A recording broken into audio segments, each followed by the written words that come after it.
मेहनत कर पड़ता है जी जान से तपना, तभी पूरा होता है एक बढ़िया नौकरी पाने का सपना। आज बात करेंगे ड्रीम जॉब ड्रीम कंपनी में कैसे मिले। 10 पॉइंट दूंगा, 10 पॉइंट स्टेप वाइज दूंगा। मैं Vivek Bindra, founder and CEO बड़ा बिजनेस डॉट कॉम। उससे पहले 3 सिनेरियो समझिएगा। पहला सिनेरियो, जो काम करने में आपको बहुत मजा आता है और आपको अच्छे से करना भी आता है, लेकिन अगर उसके पैसे अच्छे नहीं मिले आपको तो आप जिंदगी भर गरीब रह जाएंगे। दूसरा सिनेरियो लेते हैं, जो काम करना आपको अच्छे से आता है, उसके पैसे भी मिलते हैं, लेकिन आपको प्यार नहीं है उस काम से, आपको मन नहीं करता वो काम करने को, तो आप जिंदगी भर बोर होंगे। और तीसरा सिनेरियो, जिस काम से आपको प्यार तो है, बाजार में उसकी तनख्वाह भी मिलती है, लेकिन आपको करना अच्छे से आता नहीं है, तो फिर आपको नौकरी नहीं, वो तो खाली एक सपना है, वो ड्रीम जॉब नहीं है, खाली ड्रीम है। सो बात समझते हैं कि 10 पॉइंट क्या किया जाए, एक अच्छे से आपको जॉब कैसे मिले। पहले जिस कंपनी में आप जॉब चाहते हैं, पहला पॉइंट है उस कंपनी के बारे में रिसर्च करो। उस कंपनी का विजन, मिशन, उसकी लीडरशिप, उसके माइलस्टोन्स, उस कंपनी के बारे में पढ़ लिख लो वहां रिज्यूमे भेजते वक्त। Naukri.com पे बहुत सारी अपॉर्चुनिटीज आपको मिलेंगी, लेकिन पहले कंपनी की वेबसाइट, इंटरव्यू में जाने से पहले उसके सोशल मीडिया, उसका एंगेजमेंट, mouthshut.com, glassdoor.com, उसका लिंक्डइन, उसके सारे गूगल पे सब चीजें, जितना ज्यादा आप इंटरेस्टेड होंगे उतना आपका कैंडिडेचर इंटरेस्टिंग हो जाएगा। जब आप इंटरव्यू में मिलते हैं ना लोगों से, if you are interested in the company, they will see you as interesting for the company. Company research के बाद दूसरा पॉइंट, जॉब डिस्क्रिप्शन को समझिए। जॉब डिस्क्रिप्शन की डिटेल मांगिए। आपका केआरए क्या होगा, केपीआई क्या होगा, आपसे क्या एक्सपेक्ट किया जा रहा है कंपनी में, यह मांग लो। अगर यह समझ में आ जाए कि कंपनी आपसे चाहती क्या है, करवाना क्या चाहती है, जॉब का डिस्क्रिप्शन, आपका केआरए की रिस्पॉन्सिबिलिटी एरिया, आपका केपीआई की परफॉर्मेंस इंडिकेटर, आपसे क्या एक्सपेक्ट किया जा रहा है इस रोल में, अगर वो मिल जाएगा तो पूरा ग्रिप आ जाएगा आपका इंटरव्यू में। तीसरा, अब जो इंटरव्यू लेने वाला है उसकी डिटेल निकालो। एचआर से जब आप बात करेंगे, पूछेगा आपका इंटरव्यू कौन लेंगे, उस इंटरव्यूअर का अगर आपको नाम मिल जाता है तो लिंक्डइन पे उसका प्रोफाइल खोल लीजिए। देखिए उसने क्या पोस्ट शेयर किया है, क्या आर्टिकल शेयर किया है, क्या उन्होंने कोई ब्लॉग शेयर किया है, उसके बारे में अगर आप तारीफ करेंगे, उसकी डिटेल उनको इंटरव्यू में बताएंगे, तो वो आपकी आई फॉर डिटेल को बहुत पसंद करेंगे। मेरे साथ भी होता है कई बार, जब कोई मुझको इंटरव्यू देने आता है, बोलता है सर मैं तो आपका बहुत बड़ा फैन हूं, मैं तो आपके सारे वीडियो देखता हूं, तो मैं पूछ लेता हूं टॉप 5 वीडियो कौन से देखे थे जो आपको बहुत पसंद आए और मैंने उसमें क्या बताया। पता चल जाता है कि आदमी झूठ बोल रहा है या सच बोल रहा है। अगर डिटेल में लिया अपने इंटरव्यूअर को पहचान, तो अपने इंटरव्यू को बना लोगे सुपर आसान। इसको क्या कहते हैं, failing to plan means planning to fail. Plan करके जाइए, इंटरव्यूअर के बारे में पढ़ के जाइए। अब्राहम लिंकन भी बोला करते थे ना कि अगर मुझे पेड़ काटना हो, मेरे पास 8 घंटे हो, तो 6 घंटे तो मैं केवल धार लगाऊंगा, 2 घंटे में पेड़ काट दूंगा। 6 घंटे धार क्या लगाऊंगा, मतलब क्या, इतनी तैयारी कर लूंगा कि 2 घंटे में पेड़ अपने आप कट जाएगा। आसान है, लेकिन थोड़ा उसको समझ के जाओ। इंटरव्यूअर क्या क्वेश्चन पूछ सकता है आपसे, कि अपने बारे में बताओ, पूछेगा आपसे पॉपुलर क्वेश्चन क्या, आपको क्यों हायर करें, आपकी स्ट्रेंथ्स क्या है, आपकी लीडरशिप स्किल्स के बारे में बताइए, आपके पास एक्सपीरियंस नहीं है, आपको क्यों हायर करें। इस तरह अगर आप अपनी तैयारी करके जाएंगे, मजा आएगा। चौथा पॉइंट, एम्प्लॉयर सेंट्रिक रहिएगा। इस चौथे पॉइंट में ध्यान रखना, इंटरव्यूअर आपकी मानसिकता को जरूर चेक करता है। अपने आंसर्स को ऐसे कस्टमाइज करिए, आप आत्म प्रेरित, सेल्फ मोटिवेटेड दिखने चाहिए। एक एम्प्लॉय मानसिकता का होता है, इंट्राप्रेन्योर मानसिकता का होता है। हमारे एवरीथिंग अबाउट एंटरप्रेन्योरशिप कोर्स में हम इंट्राप्रेन्योर की बहुत बात करते हैं। एम्प्लॉय वो जो नौकरी करता है, इंट्राप्रेन्योर वो क्यों करता तो नौकरी है, पर उसका बिहेवियर ओनर जैसा होता है। वो प्रॉब्लम पे फोकस करेगा, एम्प्लॉय इंट्राप्रेन्योर एक्शंस पे फोकस करेगा। वो बोलेगा फैमिली इज माय फैमिली, ये कहता है कि नहीं नहीं, organisation is also my family. वो उसको परिवार की तरह देखता है। वो हार्डवर्क करता है, ये स्मार्ट वर्क करता है। वो कंज्यूमर होता है, ये कंट्रीब्यूटर होता है। एंटरप्रेन्योर आते ही सोचता है मैं ऐसा क्या कर लूं कंपनी में। वो पुश स्टार्ट है, उसको धक्का मारोगे तो काम चालू करेगा। ये सेल्फ स्टार्ट है, अपने आप काम करता है। वो टाइम वेस्ट करता है, ये टास्क वेस्ट करता है। एम्प्लॉय क्या करता है, सुबह 9 से 5, 9 बजे आएगा, 5 बजे निकल जाएगा। ये क्या कहता है, जब तक काम खत्म नहीं होगा तब तक बैठूंगा।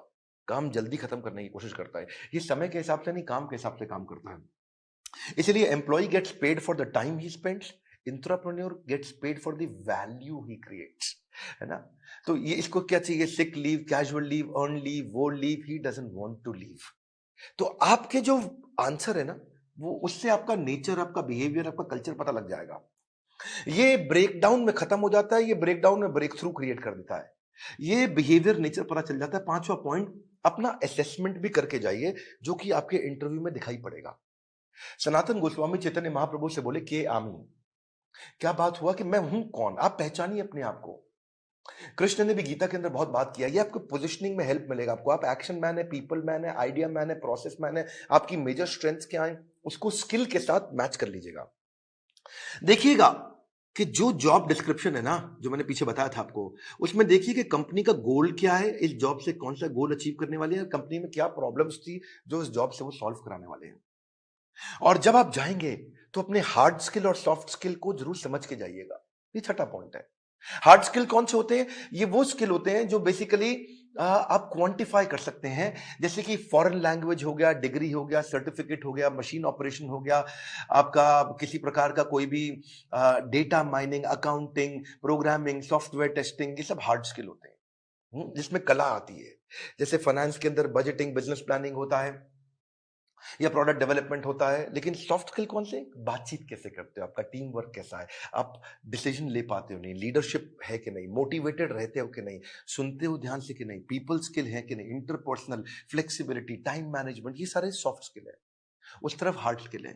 तो पहले से ही चेक करके जाइए, क्योंकि आपका सी he who speaks without attentive ear is mute. क्या मतलब हुआ? जो बिना सुने बोलता रहता है, बोलता रहता है, जो बिना सुने बोलता रहता है, वो सबसे बड़ा गूंगा होता है। उसके बोलने का कोई फायदा नहीं है। इसलिए आपकी कम्युनिकेशन में सुनिए ध्यान से कि वो क्या डिमांड है आपसे। इफेक्टिव कम्युनिकेशन में 20% is only what you know, 80% is how do you feel about what you know. कैसे आप उसे कम्युनिकेट करते हैं। सीधे बैठिए, हमेशा स्माइल मेंटेन करिए। ऐसा करके आराम से रिलैक्स होकर के बैठने वाला तो जमेगा नहीं ना।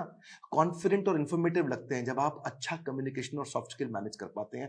सातवां है, अब मौका ढूंढिए कि आप भी कोई ऐसा क्वेश्चन करें जिस क्वेश्चन से इंटरव्यूअर को लगे यार ये आदमी बुद्धिमान है। एक बात बताऊं आपको कि knowledge is having the right answer, but intelligence is asking the right question. ज्ञानी व्यक्ति के पास उत्तर होता है, पर बुद्धिमान व्यक्ति के पास प्रश्न होता है। अगर आपने कोई ऐसा प्रश्न किया जिस प्रश्न से वो बहुत इंप्रेस हो सकता है, जैसे आप उनसे पूछिए इस बारे में, इस रोल से आप कौन सी प्रॉब्लम सॉल्व करना चाह रहे हैं, इस रोल के माध्यम से आप कौन सा गोल अचीव करना चाह रहे हैं, इस रोल से आप मेरी परफॉर्मेंस को कैसे इवैल्यूएट करेंगे। कितना पावरफुल आप प्रश्न पूछते हैं, यह भी सामने वाले को इन्फ्लुएंस करता है। आठवां, सैलरी नेगोशिएशन की बात आए तो बहुत जोर मत डालिएगा। अनरियलिस्टिक सैलरी हाइक से सामने वाला समझ जाता है ये केवल पैसे के लिए नौकरी करने आया है, ये वैल्यू नहीं क्रिएट कर पाएगा। इसलिए वैल्यू क्रिएशन पे फोकस करिए, वैल्यूएबल अपने आप आएगा। मैं इसमें आपको हमारे जो दूसरे डायरेक्टर है संजय कथोरिया जी, इनका आपको 2015-16 का एक्सपीरियंस शेयर करता हूं। एक बार ये श्रीलंका में एक कंपनी के चेयरमैन के पास इंटरव्यू देने गए और कंपनी के चेयरमैन ने एक ही बात पे इनकी मर्जी की सैलरी दे दी। और वो क्या बात थी? जब उन्होंने पूछा क्या सैलरी लोगे, तो ये कहते हैं I believe in creating value and then sharing value. क्या मतलब हुआ इसका? कि मैं पहले 100 दिन आपके लिए वैल्यू क्रिएट करूंगा, अगर वैल्यू क्रिएट हो गई बढ़िया, तो उसके बाद आप उस वैल्यू को शेयर कर देना मेरे साथ, तब आप तनख्वाह मेरे हिसाब से दे देना। अभी आपको जो समझ में आता हो आप दे सकते हो मुझे, लेकिन मैं वो काम करके दिखाऊंगा, वो वैल्यू क्रिएट करूंगा, तब मैं वैल्यूएबल डिमांड करूंगा। Create value then share value. ये बात सामने वाला इतना इंप्रेस हुआ, बोला कोई बात नहीं, 100 दिन की बात की है, आज ही बता दो क्या तनख्वाह लोगे। जब आप वैल्यू क्रिएट करने पे फोकस करते हो, पहले कहते हो मैं वैल्यू क्रिएट करूंगा, बाद में अपना शेयर लूंगा, इससे सामने वाले को आप पे बहुत कॉन्फिडेंस आ जाता है। सैलरी नेगोशिएशन पे बहुत फोकस मत करिए, मेन मुद्दा समझिए, वैल्यू क्रिएशन पे फोकस करिए। सैलरी नेगोशिएशन अपने आप हो जाएगी जब वैल्यू क्रिएशन का सामने कॉन्फिडेंस आ जाएगा कि आप करके क्या दिखा सकते हैं जॉब में। 9वां पॉइंट, अपने रेज्यूमे पे ध्यान दीजिएगा। ये हालांकि मैं थोड़ा पहले भी बता सकता था 9वां पॉइंट, पर ध्यान रखिए अपने लाइवली और एक्शन ओरिएंटेड वर्ड लिखिए। रेज्यूमे लंबा मत बनाइए, 6 पेज 8 पेज 10 पेज का, क्योंकि जो रिक्रूटर होता है या जो इंटरव्यूअर होता है वो उसके पास ज्यादा समय नहीं है देखने के लिए। बुलेट पॉइंट्स में लिखिए ताकि मैक्सिमम चीजें कैप्चर हो जाएं कम समय में। सीक्वेंस के अपना एक्सपीरियंस लिखिए, और अगर एक्सपीरियंस ज्यादा नहीं है तो कोई बात नहीं, आपने आज तक जो भी कहीं पे थोड़ा बहुत इंटर्नशिप भी किया तो वो भी डालिए। एक कवर लेटर अगर आप बना सको ना तो वो गेम चेंजर होता है अपनी एग्जैक्ट पोजिशनिंग के लिए, कि आपके पास स्किल है और कंपनी को ये जरूरत है, तो कंपनी की जरूरत और आपके स्किल कैसे मैरी कर सकते हैं आपस में, कैसे मैरिज होगी। तो एक छोटा सा कवर लेटर आधे पेज का 8-10 लाइन का बना सकें अगर आप तो। रेज्यूमे ऐसा होना चाहिए कि सामने वाले को 20 सेकंड में सारी बात समझ में आ जाए, उसको ध्यान से बार बार देखो ऐसा कि क्या 20 सेकंड में समझ में आ रहा है पूरा रेज्यूमे। रेज्यूमे में बहुत डिटेल लिखने में सफलता नहीं है, किसी के पास टाइम नहीं है आज डिटेल में पढ़ने के लिए। पर रेज्यूमे के अंदर जो हायरिंग मैनेजर है, एक सर्वे बताता है वो 6 सेकंड में डिसाइड करता है इसको बुलाऊं कि नहीं बुलाऊं। तो बड़ा इंपॉर्टेंट है, बहुत ज्यादा एग्जैजरेट ना करें नहीं तो पर्दा फाश हो जाता है बाद में। बोल्ड और क्लियर और इंपॉर्टेंट अचीवमेंट को साफ साफ तरीके से बता सकें, उसी के अंदर एक रेफरेंस लिस्ट भी डाल दें जो आपकी integrity, work, decision making, punctuality, flexibility के बारे में कोई रेफरेंस पुरानी कंपनी के या कोई बड़े लोग ऐसे हैं जो आपके बारे में कहने को तैयार हो तो नीचे लिख भी दीजिए कि ये आपको आपके बारे में ये रेफरेंस, मतलब किसी और व्यक्ति, कोई और व्यक्ति भी आपकी तारीफ करने को तैयार है तो उसका नाम, उसकी डेजिग्नेशन, उसका फोन नंबर लिख दीजिए। इससे भी कॉन्फिडेंस आता है।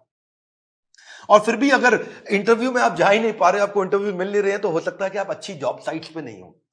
मार्केट में धक्के नहीं खाने पड़ेंगे अगर आप अच्छी जॉब साइट्स पे जाओगे।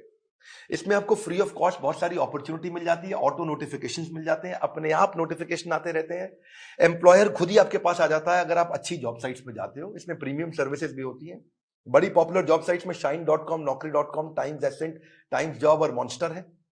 लेकिन अगर आप नए हैं तो freshers world, fresherslive.com, Internshala internship पे काम कराती है, या freelancer.com, indeed.com। अगर आप नए हैं तो इन पे जाइए। बेरोजगार खेल रहे हैं स्मार्टफोन पर ताश, ये वीडियो उनको शेयर करें, दिशा मिल सकती है बड़ी खास। मैं एक बात और बताऊंगा, हमारे प्रॉब्लम सॉल्विंग कोर्स के अंदर हमने पूरा का पूरा कोर्स इसके ऊपर बना रखा है और एवरीथिंग अबाउट एंटरप्रेन्योरशिप को भी अब 2 हिस्से में डिवाइड कर दिया है। अगर आप नए हैं, इंट्राप्रेन्योर बनना चाहते हैं या आगे चल के स्टार्टअप शुरू करना चाहते हैं तो एवरीथिंग अबाउट एंटरप्रेन्योरशिप का एक हिस्सा आपको काम आएगा। और दूसरा जो बिजनेस कर रहे हैं उनके लिए तो है ही है। मैं फिर से आपको रिक्वेस्ट करूंगा कि बेरोजगार खेल रहे हैं स्मार्टफोन पर लूडो और ताश, हाँ, वीडियो शेयर करो उनको, दिशा मिल सकती है बड़ी खास। ताश से बात नहीं बनेगी, इस खास दिशा से बात बनेगी। अगर आप नए आए, सब्सक्राइब जरूर करिएगा, लाइक करके उत्साह बढ़ाइए, बोर्ड लाइन नंबर पे फोन करिए, चेक करिए कि कैसे एवरीथिंग अबाउट एंटरप्रेन्योरशिप जिंदगी भर के लिए आपको एक बड़ी दिशा दे सकता है, आपको एक इंट्राप्रेन्योर बना सकता है। किसी को नौकरी मिले ना मिले, इंट्राप्रेन्योर की बहुत कमी है, उसको नौकरी जरूर मिलती है। हमारे साथ जुड़े रहने के लिए, दुनिया का नंबर 1 एंटरप्रेन्योरशिप यूट्यूब चैनल बनाने के लिए, वीडियो को लाइक करके उत्साह बढ़ाने के लिए आप सबको हृदय की गहराइयों से प्रेम पूर्वक बहुत बहुत धन्यवाद।